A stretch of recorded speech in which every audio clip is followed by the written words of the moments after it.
Welcome to Luca and Miguel. Enjoy the video. In this video, I will explain how to make kiln cookies. These essential ceramic tools are flat pieces of clay, often round, that act as a protective barrier. Their main purpose is to catch any glaze that might run off your pottery during a high-temperature firing.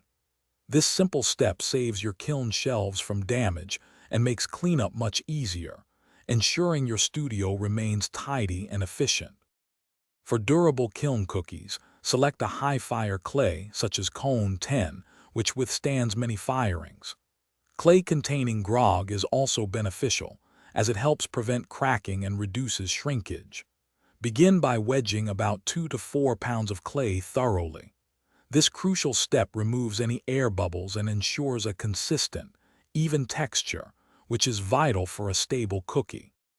Next, roll your wedged clay into a flat slab, aiming for a consistent thickness of about 1/4 to 3/8 of an inch.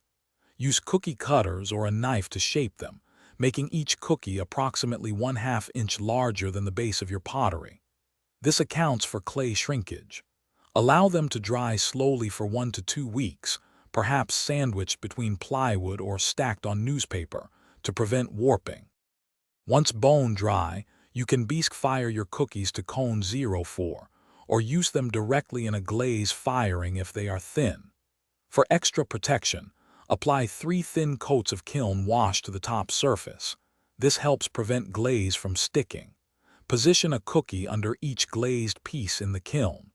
These durable cookies are reusable for 5 to 30 firings, depending on your kiln's temperature.